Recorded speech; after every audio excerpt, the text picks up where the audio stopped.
Então vamos aqui, ó, vem para a tela, a gente vai trabalhar agora com a questão número 15. Questão número 15 vai falar o seguinte, e essa questão é inédita, e eu coloquei porque ela tem uma coisa diferente. Bem diferente das questões que a gente já falou sobre certidão. Olha só. A gente sabe que o prazo de certidão, via de regra, qual é? É 5 dias. Então o cara desavisado vai chegar aqui, ó, certidão é 5 dias a partir do requerimento do interessado e vai marcar a assertiva A como correta. Mas esse cara tá errado. Por quê, professor? Olha só. A gente falou aqui arquivo geral, para você entender. O processo inicia, vai tramitar no cartório, acabou o processo. O processo vai ficar onde? Vai ser remetido para o arquivo. Vai ser mandado para o arquivo esse processo, não vai ficar lá.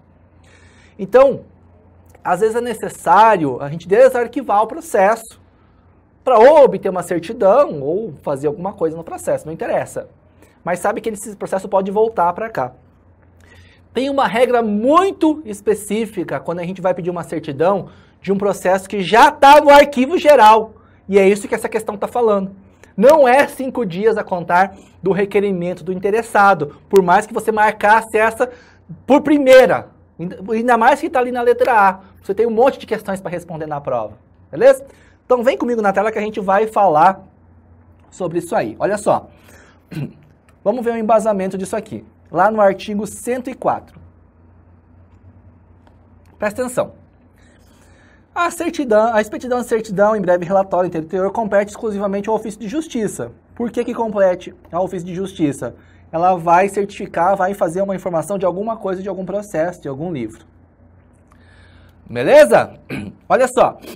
Agora, se houver necessidade de requisição de autos do arquivo geral, os prazos desse artigo, eu acabei não colocando, mas são 5 dias, serão contados do recebimento do feito pelo ofício de justiça. Então, olha lá, espia só. Estou no cartório aqui, ó, onde você trabalha lá, feliz da vida. Beleza? O cidadão vem aqui e pede uma certidão para você, só que o documento dele vai estar lá no arquivo geral. O que ele vai fazer é o seguinte, ele vai protocolar com você aqui, ó, por mais que ele queira exigir que 5 dias, não, você vai ter que fazer o requerimento para o arquivo geral e o arquivo geral vai ter que mandar esse negócio aqui para você. Pode demorar, inclusive, tem uma regra aí nas normas da corregedoria, que você não pode cobrar antes de 10 dias. Então você não pode reiterar a cobrança antes de 10 dias, exceto nos casos urgentes, tá bom? Mas aí é o seguinte, quando os feitos, o processo chegar aqui, então, no cartório, aí sim que vai correr o prazo de 5 dias. Entendeu? Entendeu, meu filho? Olha só. Então, vai contar 5 dias do requerimento do interessado? Não. 10 dias? Não. 15 dias? Não. 30 dias? Não. Vai contar 5 dias a contar do recebimento do feito pelo ofício de justiça. Pelo ofício de justiça. Maravilha? Então, gabarito da questão 15, opção D. Anotou? Vamos continuar. 16. Mediante controle de movimentação física para garantia do direito de acesso aos autos que não corram em segredo de justiça. Então, olha só. Primeira coisa, a gente tem que ver o que ele está falando aqui, ó. Controle de movimentação física. Ele tá falando o quê? Tá falando da carga, com certeza. Dos autos que não corram em segredo de justiça. Lembre do bizu? Escreva, rascunhe e rabisque a sua prova. Poderá ser deferido ao advogado ou ao estagiário de direito. A gente já viu que o estagiário de direito também, desde que está constituído como procurador e tem inscrição na OAB, pode fazer, pode fazer carga rápida também dos autos. Qual que é o período da carga rápida? Você sabe?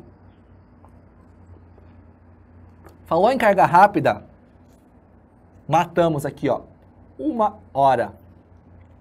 É importante que isso aqui vai ter que se observar, inclusive, o término do expediente forense. Então, se o expediente acaba às 19 horas, o máximo que ele vai poder pedir até às 18 horas. Se ele chegar às 18h30, ele não vai conseguir ter 1 hora de carga. Ele não pode devolver no outro dia. A carga rápida é vapt-vupt. Foi lá e já voltou com o processo. Beleza?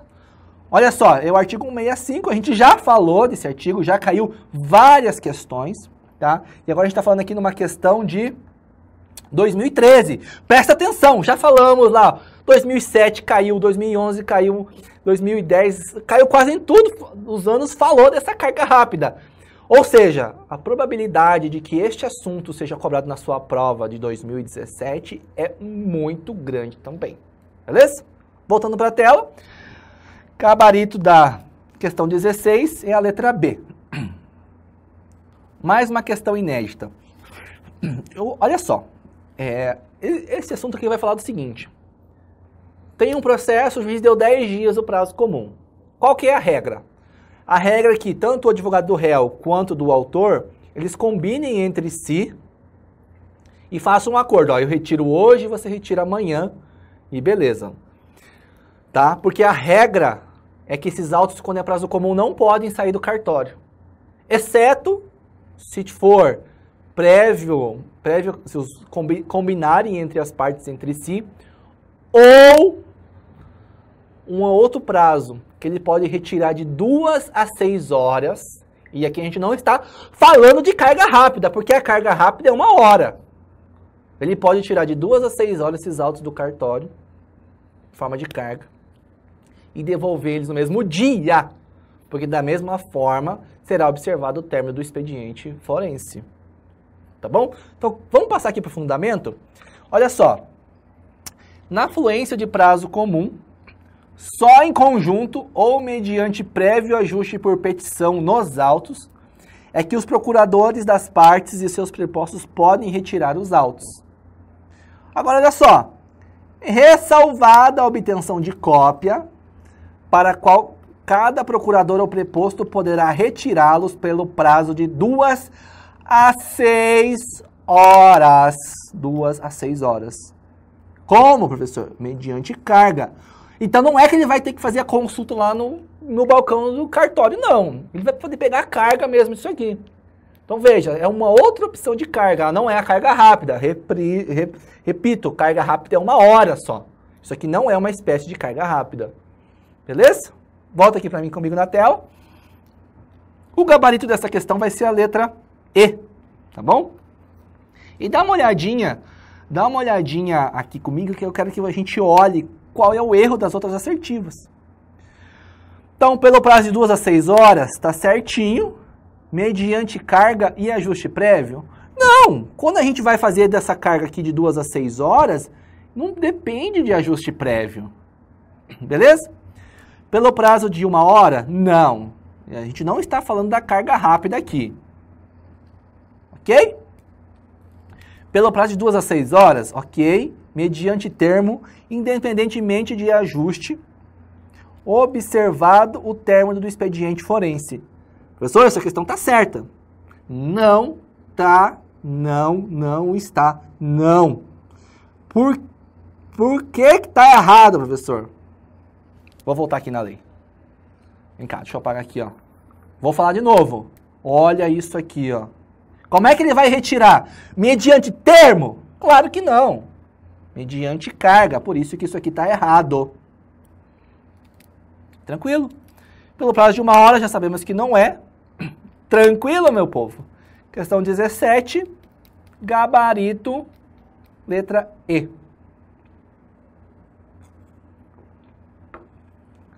Vamos agora para a questão 18.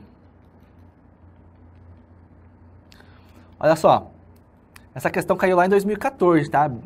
Das mais recentes que tem da VUNESP aí do TJ São Paulo.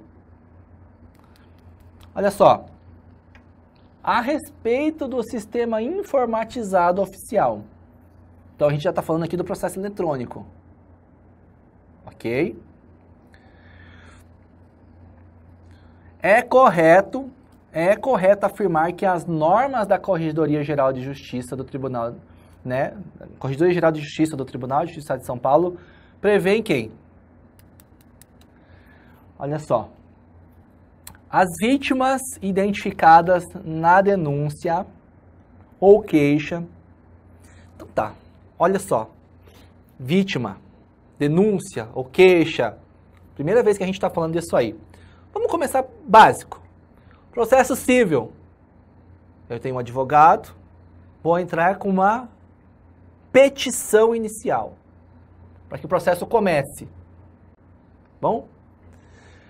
Aí, processo da esfera crime. É o particular que vai entrar com o processo? Via de regra, não. Mas particular entra com o processo? Também entra, você já vai entender. Lá, no processo criminal, geralmente é assim, ó. O cara fez o crime, aí tem um inquérito policial. O inquérito policial é remetido para o Ministério Público. O Ministério Público que oferece a denúncia. Tá? E essa denúncia ela pode ser mediante representatividade ou sem representatividade da vítima. Tá? Por que é feita a denúncia, né, de caráter público que a gente fala? Porque é um crime que ele fere mais a sociedade do que a vítima em si. Ah, mas o cara morreu. Pois é, mas ele morreu, mas a sociedade toda convive com isso depois. Tá? Então a regra é a seguinte, lá na parte criminal, que são condicionados, os crimes lá, a denúncia que é condicionada, que é pública, a gente vai chamar que a denúncia que é pública, bem simples para você entender. Mas aí a gente tem por que pública e por que pela MP? Porque só o Ministério Público que tem competência privativa para oferecer a denúncia, beleza? Agora, pode ser que o Ministério Público perca o prazo. Neste caso, o particular ele pode, né, ajuizar uma ação e não vai ser através da petição, vai ser através de uma queixa, por exemplo. Ele vai iniciar o processo. De forma bem geral para a gente poder entender. Então, quando a gente fala em denúncia ou queixa, a gente está falando aqui, ó, processo criminal. É isso que eu queria que você entendesse dessa primeira letra. Agora vem comigo para a tela, tá? Vamos lá.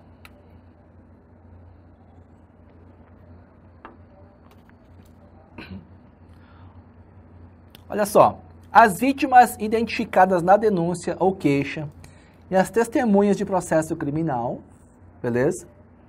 Terão as suas qualificações lançadas no sistema informatizado oficial. Beleza, até aqui 100%. Ainda que derem conta de coação ou grave ameaça e pedirem para não haver identificação dos seus dados.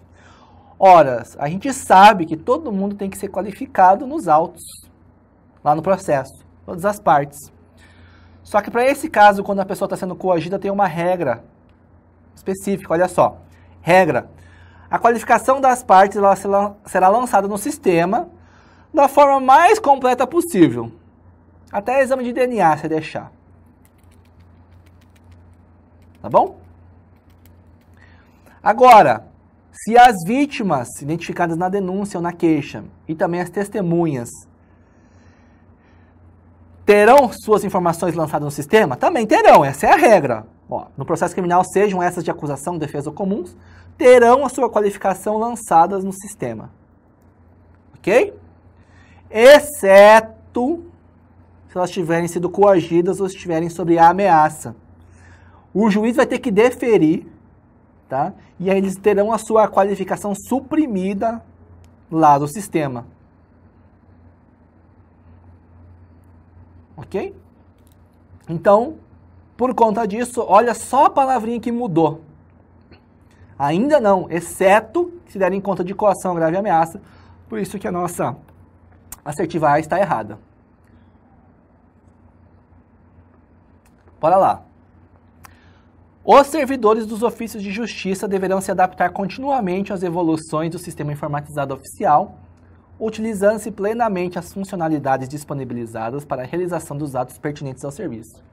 Ou seja, você que é cabeça dura, vai ter que se adaptar às inovações tecnológicas. Gente, você não sabe o drama que o pessoal que estava aí mais tempo de judiciário sofre quando começaram com o processo virtual. Senhor do céu, quantas vezes eu lá no fórum chegava na sala dos oficiais de justiça e via tec, tec, tec, tec, tec, tec, tec, puxa vida, que barulho é esse? Ia lá, era o pessoal fazendo certidão na máquina de escrever. Pô, é isso, eu falo de agora, 2013, 2014, não faz muito tempo não, tá? Porque elas não se adaptaram.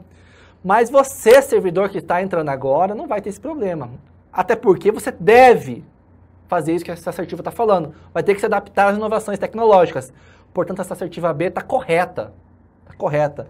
Olha só, olha o fundamento. Artigo 47. Os servidores dos ofícios deverão se adaptar continuamente às evoluções do sistema informatizado. Beleza? Observe que a questão é uma cópia. Praticamente uma cópia do artigo 47. Beleza, meu povo? Então, tá marcado aqui, ó, que tá correto isso aí. Você já sabe que o gabarito é a letra B, tá bom? Olha só. Compete à administração geral do fórum cadastrar no sistema informatizado oficial a decretação de segredo de justiça, concessão de justiça gratuita, deferimento de tramitação prioritária, o reconhecimento de qualquer benefício processual. Tá, vamos destrinchar isso aqui.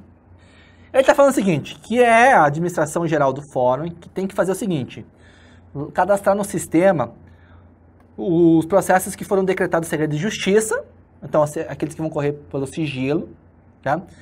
A concessão de justiça gratuita, ou seja, a pessoa não vai pagar as custas processuais ou as taxas judiciais.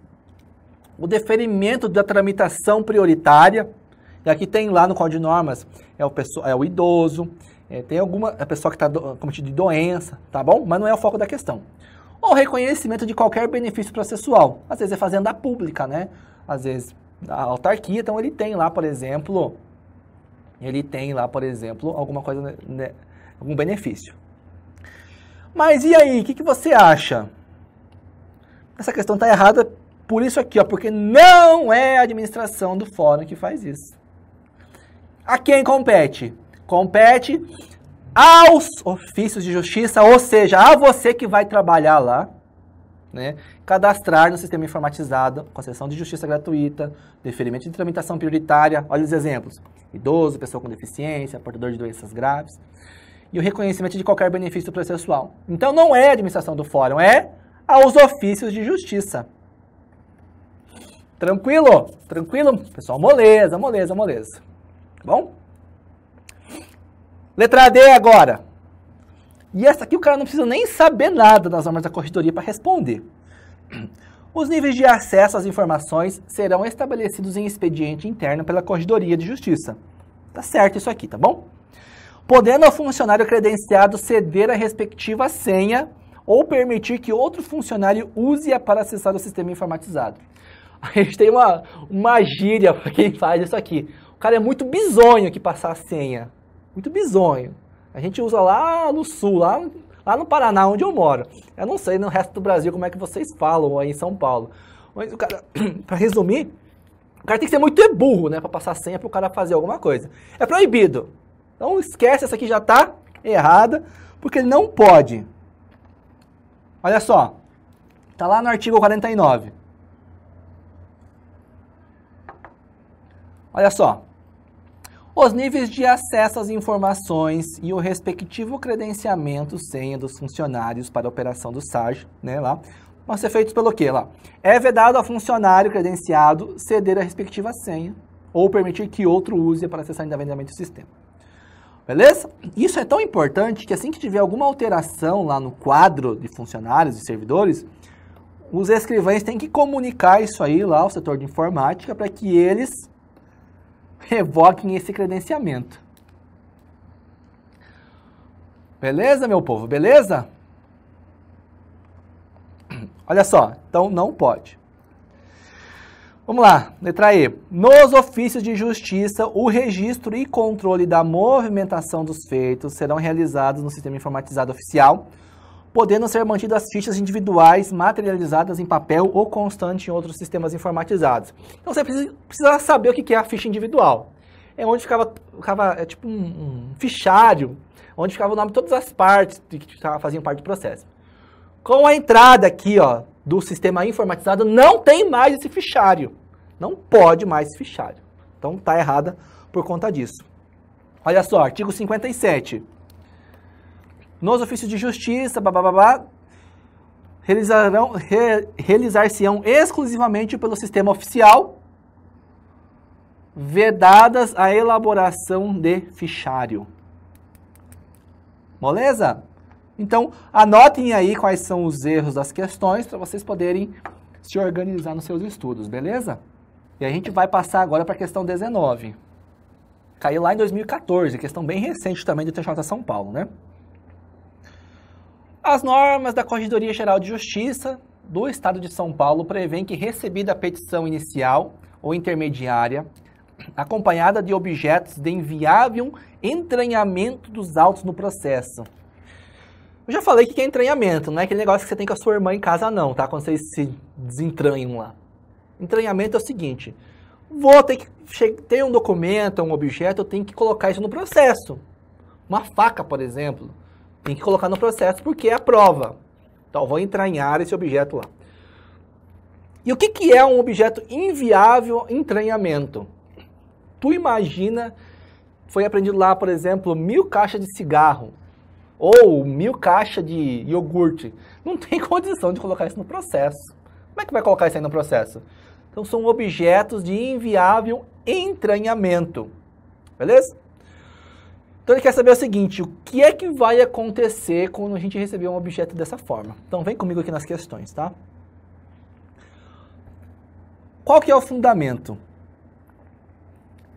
Recebida a petição inicial ou intermediária acompanhada de objetos de inviável entranhamento, presta atenção, o escrivão deverá conferir, arrolar e quantificá-los e vai lavrar certidão sempre que possível na presença do interessado, mantendo sob sua guarda, guarda de quem?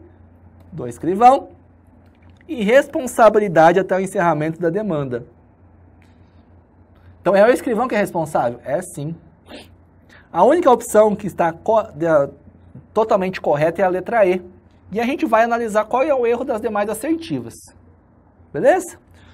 Os objetos serão previamente arrolados, isso a gente viu que está certo, descritos e documentados, sendo intimada a parte peticionante a retirá-los e conservá-los no estado em que se encontrem. Não. Por quê? Porque vai ficar sob a guarda e responsabilidade do escrivão. O escrivão deverá apresentar todos os objetos ao juiz competente para o feito, que deverá designar o depositário judicial. Não. Quem vai ter que manter a guarda da mesma forma é o escrivão, não o depositário. Os objetos deverão ser restituídos imediatamente à parte. E a gente já sabe que está errado porque vai ficar sob a guarda do escrivão. Viu? Tais objetos serão certificados nos autos e anotados no sistema informatizado e encaminhados a seguir ao depositário oficial do juízo. Tá, mas está errado. Então bastava saber que quem fica com a guarda e responsabilidade dos objetos de inviável entranhamento é o escrivão. Daria para matar todas as outras questões. Beleza? Então anote aí, ó, questão 19. O gabarito, né, o gabarito colocar é a letra E. Beleza? Olha só, questão agora de 2015, recente. Beleza?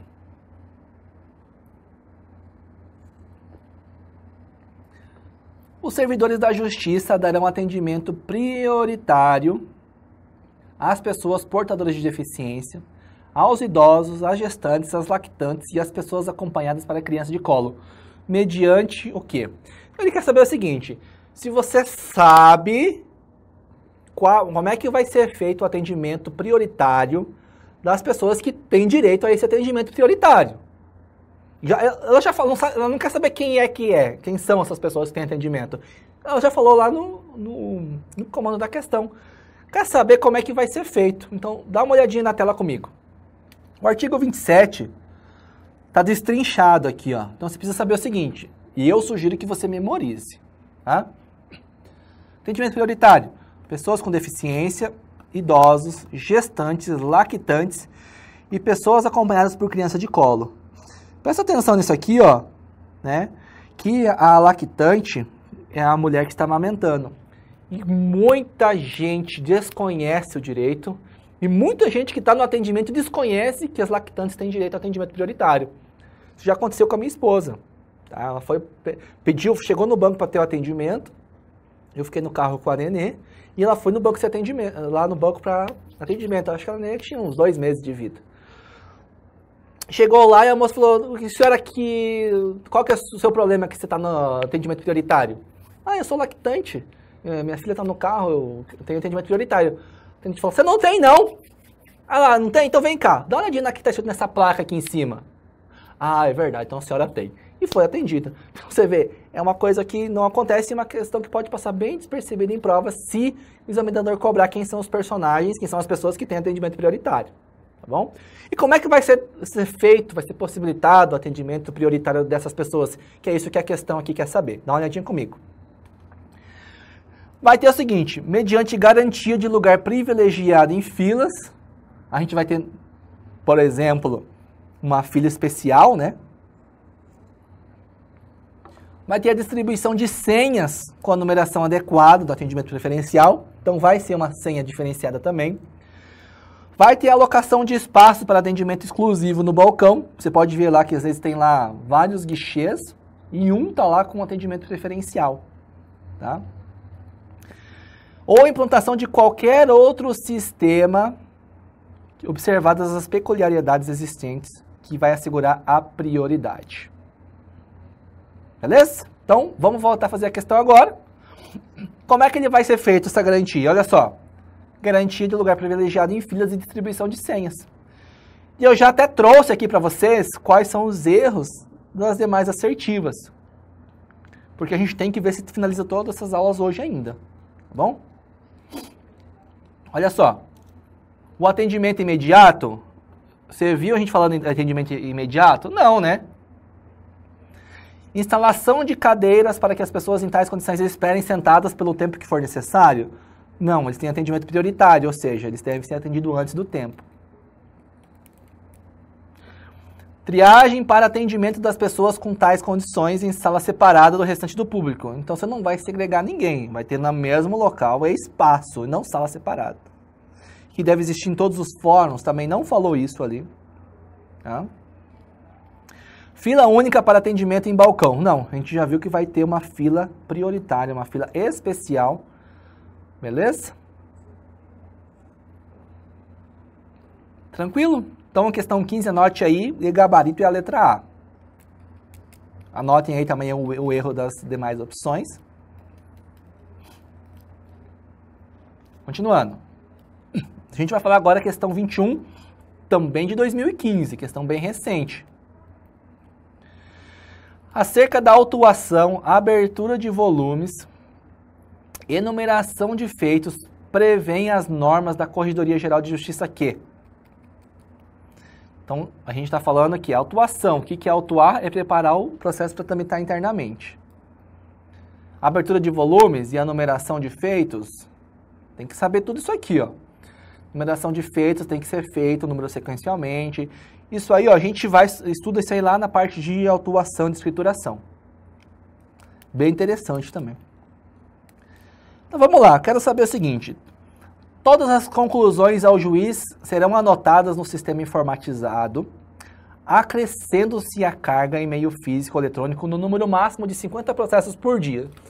O que ele está falando aqui?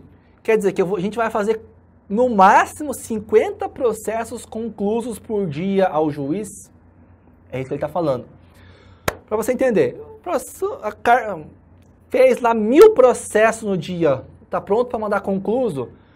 Não tem limite de enviar conclusos para o juiz. Não tem. É enviado quantos processos tem. Então essa assertiva aqui está errada, porque não tem o número máximo de processos por dia para enviar concluso para o juiz. Tá bom? Opção B. Deverá ser feita a conclusão dos autos no prazo de 48 horas. A gente já sabe que não é 48 horas. É um dia. E que os atos processuais eles não serão praticados de 3 a 5 dias. Serão praticados no prazo de 5 dias, é o que está na norma. Pode ser praticado em 3? Pode. Mas a lei lá, nossas normas da corregedoria, falam em 5 dias. Tá bom? Os autos de processo não excederão de 200 folhas em cada volume, salvo de determinação judicial expressa em contrário, ou para manter peça processual com seus documentos anexos, podendo, nesse caso, ser encerrado com mais ou menos folhas. A gente sabe que o máximo de folhas que pode ter um processo é 200. Só que, mediante a determinação judicial, o juiz pode mandar que tenha mais sim. Então, essa opção aqui, ela está correta. Bom?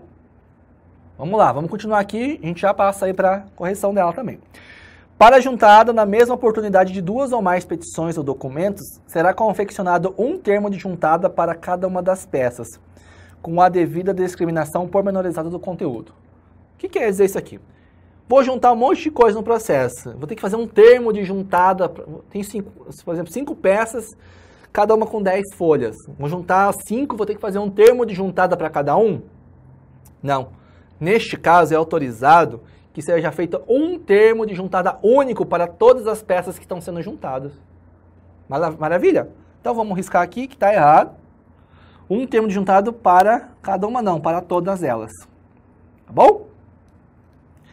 Ao receber a petição inicial ou a denúncia, o ofício providenciar em 48 horas a autuação. Não é 48 horas, não. É 24. Beleza? Tá aqui a correção, vou deixar na tela um pouquinho para vocês olharem aqui que a gente corrigiu. Então, voltando à letra A, não tem limite no número máximo de processos para o juiz, né? Não tem limitação. A conclusão deve ser feita no prazo de 1 dia e os atos processuais praticados em até 5. A letra C a gente sabe que está correta. A letra D vai ser feito um termo de juntada para todas as peças, não para cada uma delas. E ao receber a petição, né, o cartório tem um prazo de 24 horas para fazer a sua autuação. Beleza? Tranquilo, pessoal? Anotem aí. Questão bem recente, tá? 2015. E fala sobre autuação. Beleza? Vamos continuar aqui. Consoante as regras da Corregedoria Geral de Justiça, os mandados de prisão. Olha só, questão também de 2015. O que ele está falando é o seguinte, ele quer saber o que você vai fazer com o mandado de prisão quando você receber em cartório. Tá bom? Letra A. Não serão entregues aos oficiais de justiça, mas encaminhados ao Instituto de Identificação Ricardo Gumbleton. E aí, o que você acha? Isso aqui no estado de São Paulo é bacana. Os oficiais de justiça não cumprem mandado de prisão. Quem cumpre é esse instituto aqui. Alguns estados ainda o oficial de justiça cumpre mandado de prisão. Por exemplo, no Paraná, onde eu trabalho, a gente tem que fazer prisão civil ainda. Tem que fazer. E prisão criminal também. Já me saiu mandado para eu cumprir lá na vara criminal para prender o cara lá. Olha que eu olhei o cara lá com um monte de homicídio. Eu falei, quer saber, meu povo? Chamei a polícia e fomos juntos. Então vem cá comigo para a tela. Olha aqui o artigo 108.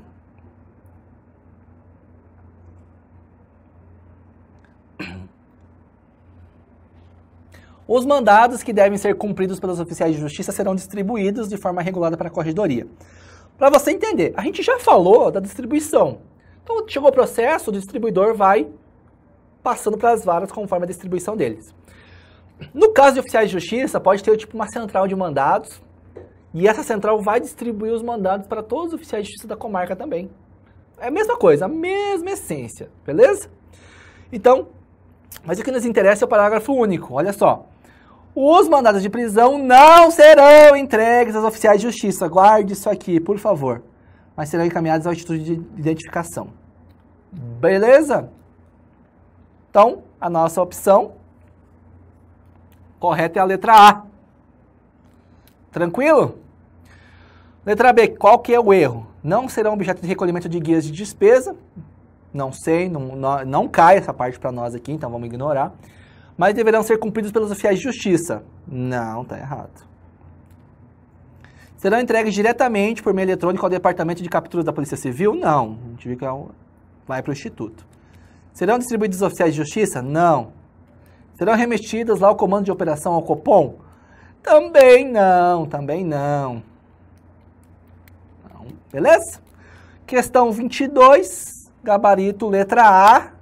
Anote aí, anote o erro das demais opções.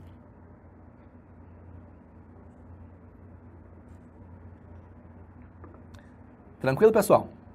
Olha lá, questão 23, mais uma questãozinha inédita para você, tá bom? Olha só, isso aqui é bacana. Isso aqui, ó, presta atenção. Isso aqui é novidade no edital que foi publicado.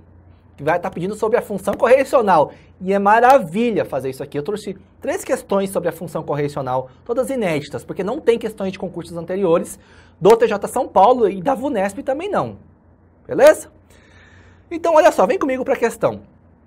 A função correcional consiste na orientação, reorganização e fiscalização dos órgãos e serviços judiciários. O que é a função correcional? É aquela função que vai inspecionar e vai fiscalizar os serviços do judiciário.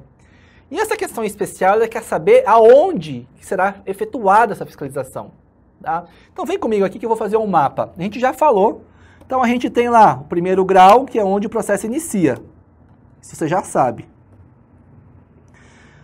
Tendo recurso, vai para o segundo grau. Não vai? E se tiver recurso, aqui estão os juízes e aqui estão os desembargadores, não é? Tem recurso, vai para onde? Para o terceiro grau? Não.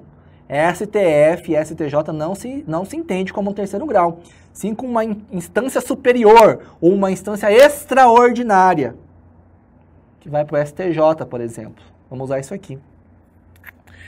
Então, a Corregedoria Geral de Justiça, ela vai fiscalizar, pelo amor de Deus, anote aí, ó, se você tiver oportunidade, tatue no braço. A Corregedoria, a função correcional, ela vai ser exercida somente aqui, ó, onde você vai trabalhar. Então, a Corregedoria, a função correcional, ela vai ser exercida onde? Somente nos juízes de primeiro grau e nos serviços judiciais de primeira instância. Isso é básico do básico que você tem que saber. E eu tenho certeza que isso vai cair em prova, porque é novidade, nunca caiu. Inclusive o TJ São Paulo nunca cobrou, mas outros TJ sempre cobram. Se você pegar as provas do TJ Paraná, toda a prova tem uma questão sobre função correcional. Toda. TJ Minas também. Mas aqui no TJ São Paulo é a primeira vez, então eu acredito que será cobrado. Então saiba, falou em função correcional, aqui ó, note aí o gabarito. Opção D, que é apenas na primeira instância. Por quê? Aqui ó, primeira e segunda instância? Não. Apenas no interior? Oxe, lá em capital, São Paulo capital não tem o primeiro grau também? Claro que tem. Lá fica o segundo grau, com certeza. Mas na capital também tem primeiro grau de jurisdição. Apenas na segunda? Não. Apenas na capital? Com certeza também não. Beleza? Olha só. A função correcional consiste na orientação, reorganização, fiscalização e serviços judiciários de primeira instância. Tá? Artigo 5º. Artigo 5º. Beleza? Então anote aí, o gabarito da questão 23 é a letra D.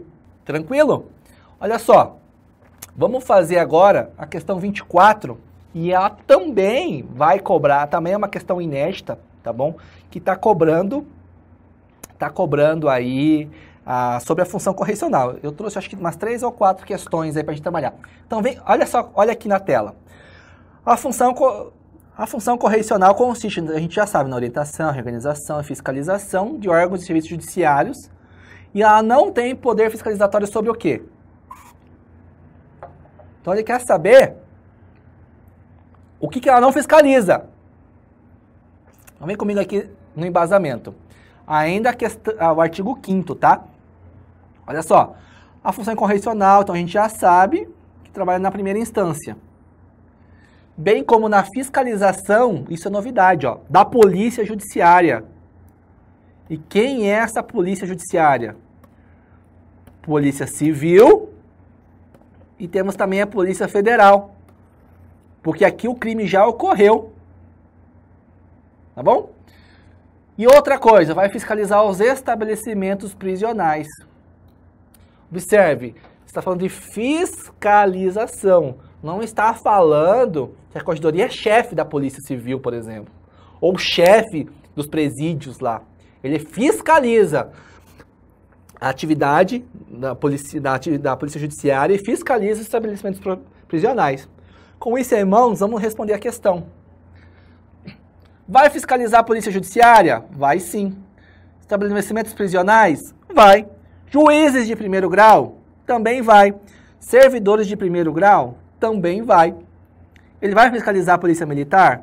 Não. Polícia Militar não é polícia judiciária. Tranquilo? Então, questão 24, o gabarito é a letra A. Moleza? Note aí que isso é bem importante também. Questão 25 agora. A função correcional é exercida por quem? Agora a gente quer saber por quem que vai exercer essa função correcional. Olha só. Lá do artigo 5º, ó. Então a gente já sabe que vai fiscalizar. Vou repetir porque você tem que saber isso aqui. Já sabe que vai fiscalizar o serviço judiciário de primeira instância. Então juízes, servidores de primeira instância. Vai fiscalizar a polícia judiciária, também você sabe disso. Também os estabelecimentos prisionais, já sabe, tá bom? E quem é que vai fazer o seguinte? Quem é que vai fazer essa fiscalização? O Corregedor-Geral de Justiça em todo o Estado. No caso, os juízes de primeiro grau nos limites de suas atribuições. E qual que é esse limite aqui, professor? Se o cara é juiz da vara civil, ele tem atribuição aqui na vara civil. Então ele vai poder fiscalizar, fazer a função, exercer a função correcional aqui na vara que ele trabalha. Tá bom? Olha que legal. Como é que funciona aquela questão da função correcional? Isso é uma atividade de fiscalização permanente, de forma contínua. Então é o olho que tudo vê, o juiz sempre está atento ao que está acontecendo lá. Teve irregularidade, ele tem que apurar e fiscalizar. Beleza? Volta aqui para a tela. Anote aí, ó, qual é o gabarito da opção 25, é a letra C. Então, pelo Corregedor-Geral de Justiça e nos limites de suas atribuições pelos juízes de primeiro grau. Moleza, moleza, moleza. Bom? O que mais que a gente tem que saber agora aqui? Ó, mais uma questão inédita. E aqui vai falar das diferentes formas que a função correcional ela é executada. Isso pode causar uma certa confusão. Não entendi qual que é a diferença. Preocupe-se em saber o que está escrito lá nas normas da corregedoria. Ele não vai extrapolar muito o que tem até lá. Inclusive porque você viu que até agora o que a gente foi trabalhando era o que está escrito na lei. Muda uma palavra, muda um termo. Tá bom? Então, quando a gente vai falar em função correcional, inspeção, correção extraordinária, correção ordinária, a gente vai se limitar ao texto de lei. Não fique procurando muita coisa na questão, porque não vai te agregar nada. Então, vem comigo para a questão aqui. Letra A. Essa também é questão inédita, tá? Porque, reforço, esse assunto nunca foi cobrado nas provas anteriores aí do TJ de São Paulo. Tá bom? Então, vamos lá. A função correcional será exercida em caráter provisório e mediante correições ordinárias ou extraordinárias e visitas correcionais. Então, olha só, observe bem essas palavras que estão grifadas aqui na tela. E eu estou falando do artigo 6º. Se você está com seu material aí, se você está com a lei, grife da forma que está aqui para você matar as questões de função correcional, tá? Porque quando o examinador vai cobrar, ele não tem para onde correr muita coisa. Então, eu vou fazer o quê? Ele vai ter que trocar as palavras que estão aqui. Então, olha só. A função correcional, como eu já disse, ela é feita em caráter permanente. E ela vai se dividir em correições ordinárias. O que é ordinária, professor? É a comum, tá? E extraordinárias. E também temos as visitas correicionais. Então, são essas três formas que a função correicional ela é exercida. A primeira é a correição ordinária e ela é a mais comum de todas elas. Por quê?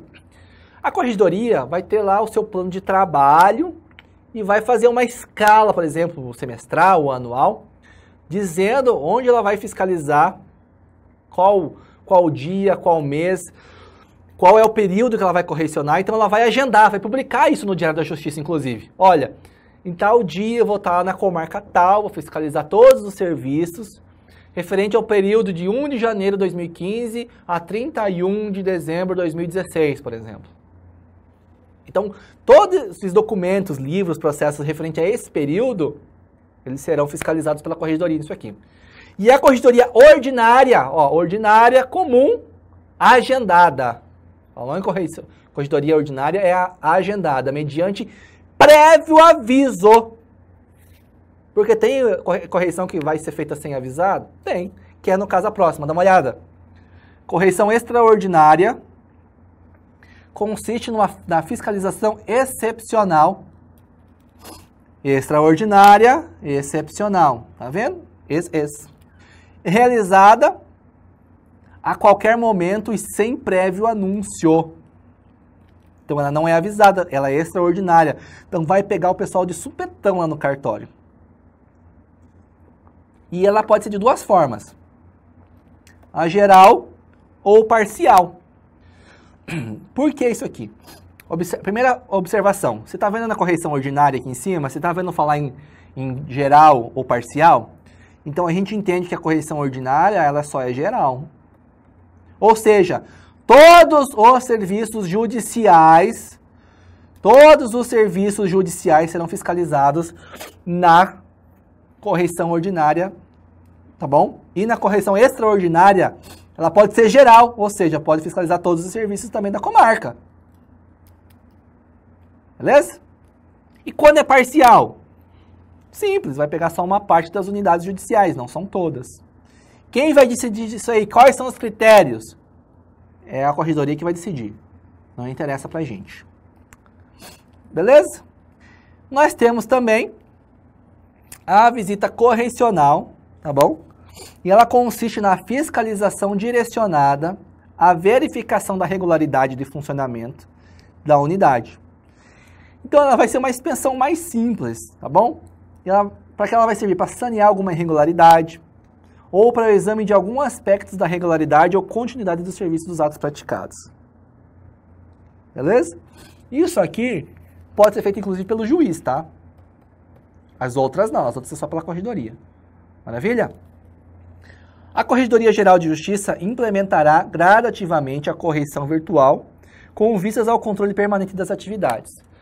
Então tá. A gente cabe falar a primeira coisa. Vai fiscalizar tudo em livro. Só que agora a gente tem o processo virtual. Então já existe maneiras da corregedoria fiscalizar isso aí, fazer correição na forma eletrônica, tá? Lá pelo processo virtual, pelo sistema. Então esse é o embasamento. Agora vamos lá responder as questões, dá uma olhadinha. Aqui, ó. Já anotei o que está errado em cada uma. Tá? Já anotei cada uma. Beleza? Então, olha só. A função correicional será exercida em caráter provisório? Não, ela é exercida, como a gente viu ali, em caráter permanente. A correição ordinária consiste na fiscalização com prévio aviso? Sem prévio aviso? Não. Quando a gente falou em ordinária, sim, tem prévio aviso. Beleza?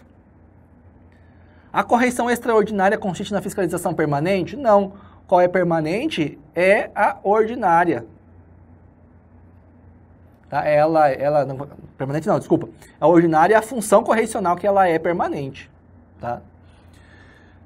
A extraordinária, excepcional. Ok? E ela é realizada mediante prévio anúncio? Claro que não, ela não é realizada prévio anúncio. Ok? A correção, independentemente da modalidade, será sempre física? Não, a gente acabou de ver que ela pode ser pelo meio virtual. Tá bom? Então a opção correta é a letra D. Anote aí o que está errado. Tá? Anote aí o que está errado para você poder revisar depois. Tranquilo? Qualquer coisa, volte a consultar. Questão 27 agora. Questão bacana também.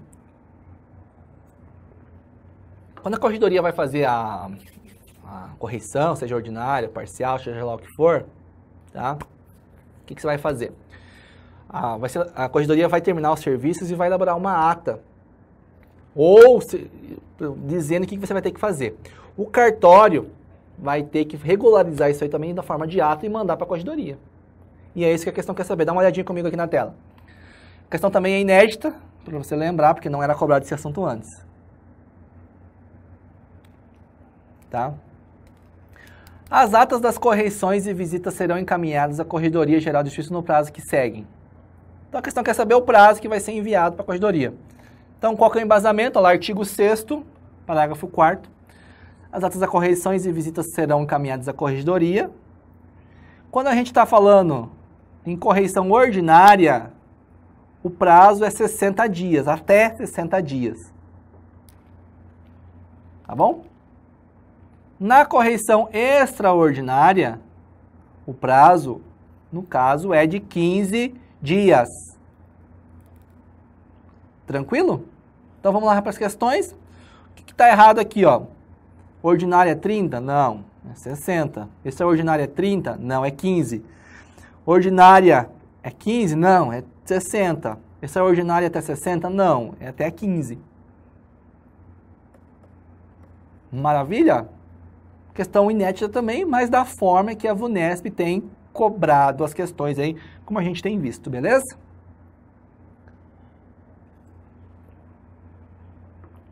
Vamos lá. Questão 28. Acerca da correção, marque o item correto. Olha só. Mais uma função falando da correção. Importante agora isso aqui, presta atenção. Letra A. O juiz corregedor permanente, a gente sabe que esse aqui é o juiz da vara, tá? É o juiz titular da vara, ele tem a função correcional, tá bom?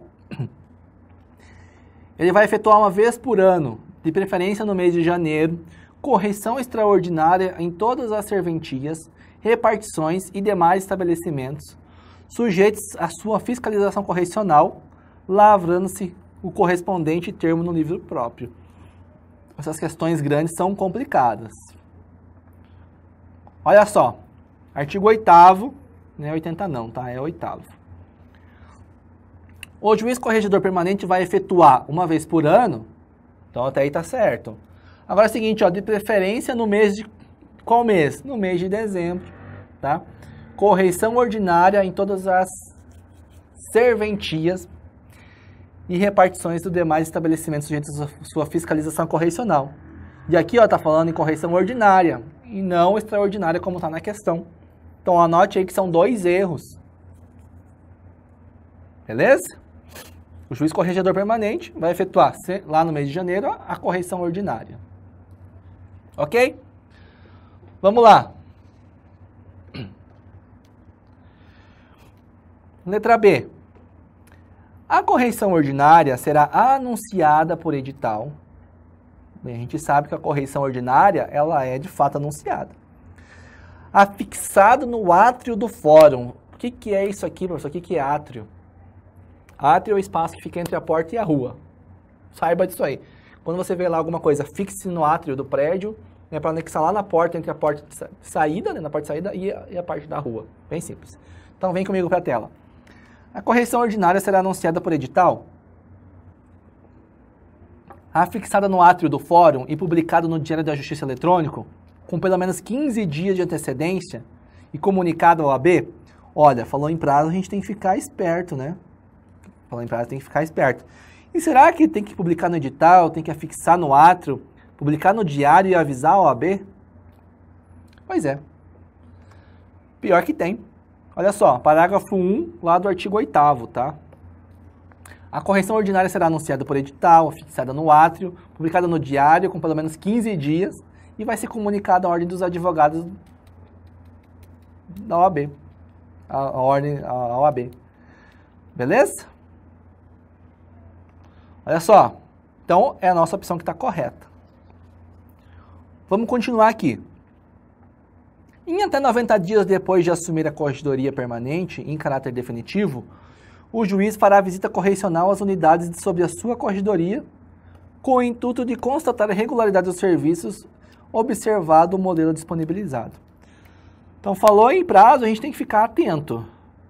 Tá bom? Olha só. E esse prazo é de 30 dias, artigo 9º. Prazo é de 30 dias e não 90, por isso que a questão C aqui também está errada. A B vale lembrar que está certo. Tá bom? Letra D. A visita correcional depende de edital ou qualquer outra providência e dela se lançará sucinto termo no livro de visitas e correições. Vamos lá. A visita correcional, na verdade, independe de edital. Ou seja, não precisa avisar. Maravilha? Olha lá. A visita correcional depende não, ela independe de edital. Letra E agora. Os estabelecimentos prisionais e outros destinados ao recolhimento de pessoas sujeitos à atividade correcional serão visitados uma vez por semana. Falou em prazo, vamos ficar esperto. Na verdade, isso aqui as penitenciárias, as delegacias, onde o pessoal fica recolhido, é fiscalizado lá, visitado uma vez por mês e numa vez por semana. Beleza, pessoal? Questão 29, ela foi cobrada pela VUNESP no TJ São Paulo em 2013. Bom concurso também. Ok? Vamos lá. Em relação aos livros dos ofícios de justiça, assinale a alternativa correta. Por mais que a gente tenha já o processo virtual, que a gente está deixando os livros em desuso, não é? A gente precisa estudar os livros para você ver, ainda foi cobrado em 2013. A letra A fala o seguinte: formarão o livro de visitas e correições os originais devidamente assinadas das respectivas atas. Será que é o original que vai ficar no livro de visitas e correições? Olha só, artigo 67. O livro de visitas e correições ele será organizado em folhas soltas. Mas por que folha solta, professor? É simples, a gente não falou que vai fazer ata?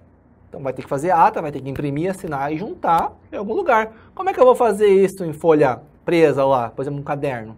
Não tem como, por isso que é em folhas soltas, beleza? Então voltando aqui, ó. Vai ter um termo padrão de abertura, tá? E esse termo segue lá o padrão que é lá do portal da corregedoria. Será lavrado pelo escrivão, ok? Formado gradativamente pelos originais das atas das correções e visitas realizadas na comarca. Tranquilo? Então a gente já sabe que vai ser o original, que serão assinadas e rubricadas pelo juiz corregedor permanente, o escrivão e os demais funcionários da unidade também. Todo mundo assina. Olha lá. A opção A é a questão correta. Beleza? Questão B, opção B, vamos analisar o erro das demais. Os livros em geral, inclusive de folhas soltas, serão abertos, numerados, autenticados, encerrados pelo escrevente, sempre que na mesma oportunidade, podendo ser utilizado para este fim processo mecânico de autenticação previamente aprovado pelo juiz corregedor permanente, sendo possível a substituição de folhas em caso de rasuras. E agora me diz, qual que é o erro dessa opção? Qual que é o erro dessa opção? Quando a gente estuda as regras de escrituração, a gente aprende que é vedado substituir as folhas. Não pode, as folhas seguem uma sequência única. Não pode trocar elas. Então o erro disso aqui está dizendo, ó, mesmo sendo folhas soltas, não pode haver substituição das folhas soltas, beleza? Então por isso que essa opção aqui, ó, tá errada. Olha só. Artigo 66. Os livros em geral, inclusive aqueles de folha solta, eles serão abertos, numerados, blá, blá, blá, blá, blá, né? Sendo vedada a substituição de folhas. Perceba que a questão é uma cópia do artigo. Tranquilo? Anote aí o erro delas, ó, tem bastante erro. O outro erro também é que não é o escrevente que vai fazer, né? Vai ser o escrivão judicial. Beleza? Os livros de visitas e correições, cumpridos os requisitos dos demais livros obrigatórios, será organizado em folhas soltas com número de 40. Será que vai ser 40 páginas? A gente já sabe que não é, porque a questão está errada, né? Olha só, livro de visitas tem 100 folhas. E é uma das raras opções, porque geralmente vai ter mais. Quanto é? 200 páginas. Beleza? Esse é o erro da questão.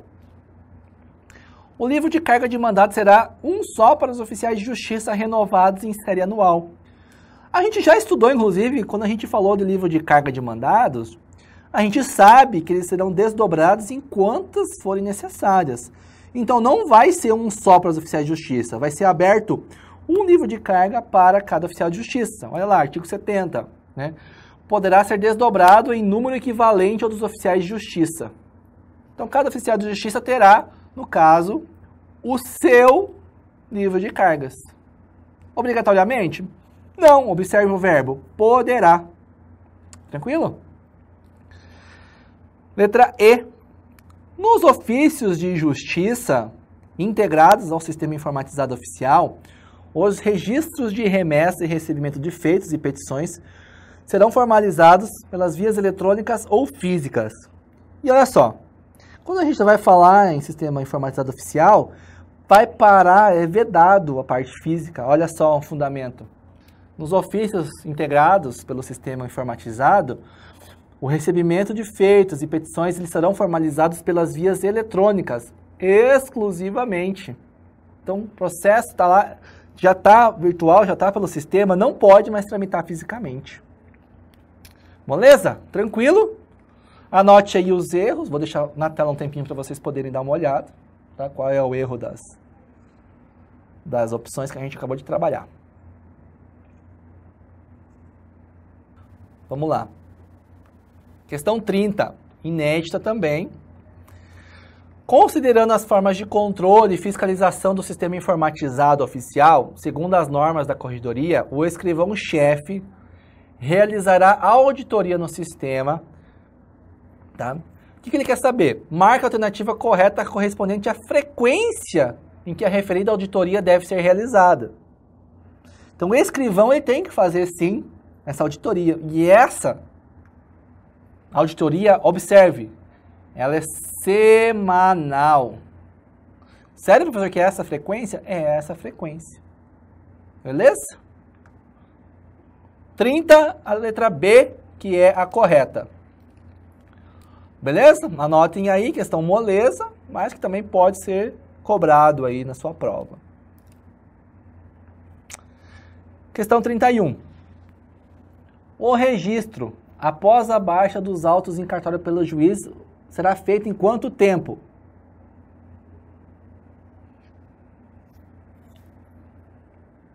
Tá bom? Quanto tempo? Olha lá. O livro de registro de sentença, eles vão ser usados para isso aqui. É bom que você saiba que eles têm uma série assim, ó, anual. Acabou o ano, começou outro ano, começa de novo outra série. Beleza? O registro disso aqui, presta atenção, o registro tem que ser feito em até 5 dias após a baixa dos autos em cartório. Artigo 72. Beleza? Olha lá. Gabarito letra D. Anote aí. Tranquilo? Próxima questão. Questão 32 agora.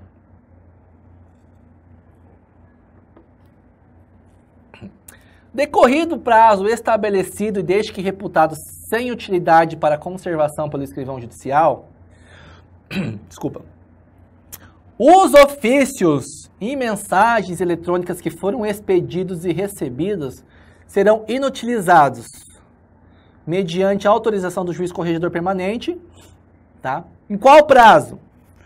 Então quer dizer o seguinte, olha só. Quando você receber um e-mail, por exemplo, uma mensagem eletrônica, isso vai ter que ser impresso. Pois é, parece bobo, besta, mas professor, já é lá no sistema, já é pelo e-mail para não economizar papel. Pois é, as normas dizem que tem que ser impresso. Então tudo isso vai ser feito lá no classificador próprio, vai ser arquivado lá no arquivo próprio. E isso aí não precisa ficar lá para sempre, não fica eternamente, tem um prazo. Que se for reputado sem utilidade e autorizado pelo juiz corregedor, isso aí pode ser despachado ou destruído. Qual que é o prazo?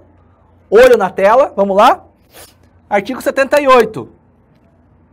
Serão conservados pelo prazo de 1 ano a partir da expedição ou recebimento pelo ofício de justiça.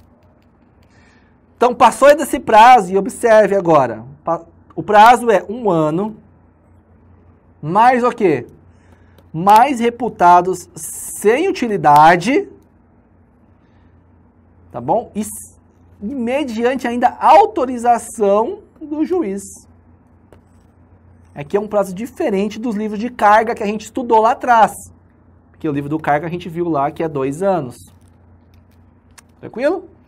Opção B é o gabarito da questão 32.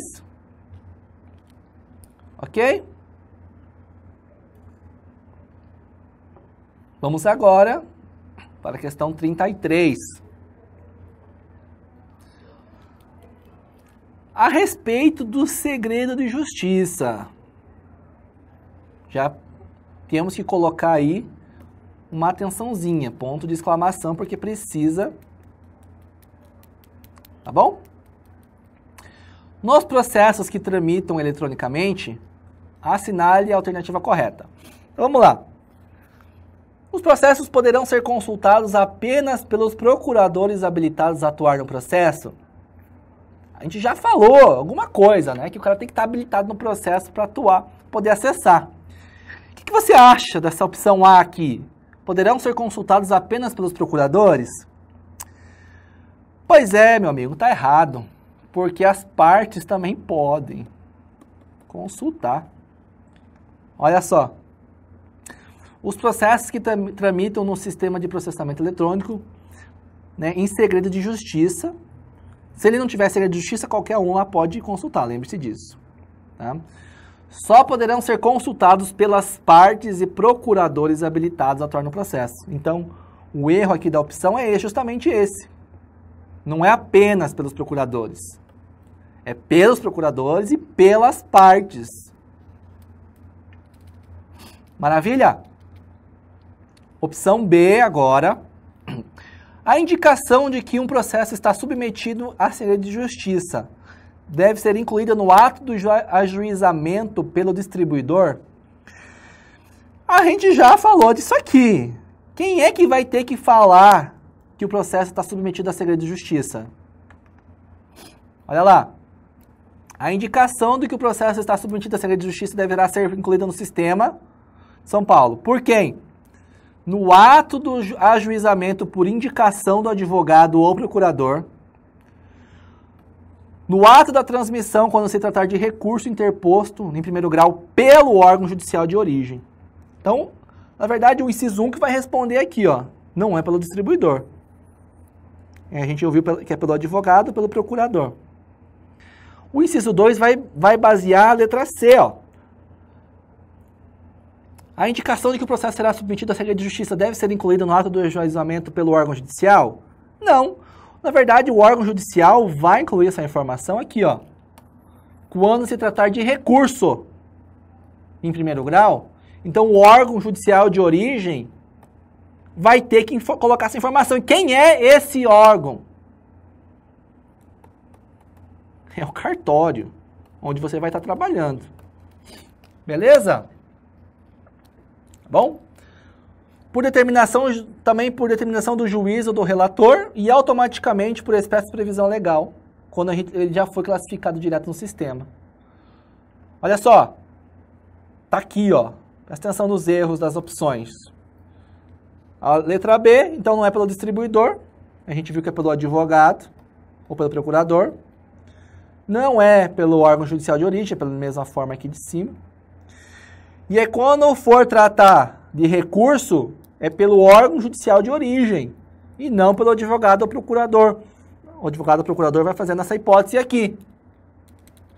Então, a indicação de que um processo está submetido a segredo de justiça deve ser incluída no ato da transmissão quando se tratar de recurso interposto em primeiro grau pelo órgão judicial de origem. Moleza. Tranquilo. Opção letra E é o gabarito da questão 33. Vamos lá. Questão 34. Também é inédita. O que a gente tem que saber disso aqui? Vamos lá.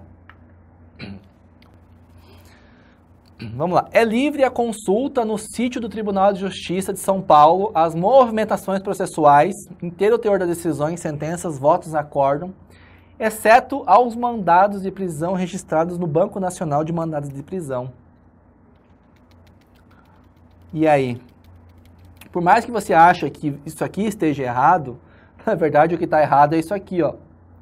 Os mandados de prisão também são de livre consulta. Olha só, artigo 1224.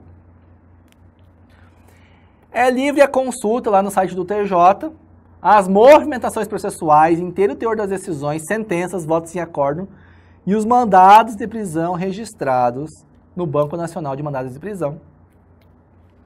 Beleza? Então, é isso aqui que está errado. Letra B. O advogado e o defensor público cadastrados e habilitados nos autos terão acesso a todo o conteúdo do processo eletrônico, salvo nos casos de sigilo ou segredo. Dá uma olhadinha aqui, ó. O advogado, o defensor público e as partes e um membro do Ministério Público que estiver cadastrado e habilitado nos autos, eles têm acesso a todo o conteúdo, inclusive ao segredo de justiça. É claro, porque ele tá lá no processo, ele faz parte do processo. Claro que ele tem. Então, salvo nos casos? Não, inclusive nos casos. E a mesma resolução aqui, ó, se aplica à questão C. As partes e os membros do Ministério Público que estiverem, olha só, habilitados no processo, têm acesso a todo o conteúdo do processo, salvo nos casos de sigilo? Também não. Ele tem acesso a tudo, inclusive nos casos de sigilo ou de segredo de justiça. Ok? Os advogados, defensores públicos, procuradores e membros do Ministério Público não vinculados a processo, previamente identificados, poderão acessar a todos os atos e documentos processuais armazenados. E aí? O que você acha? Agora está errado.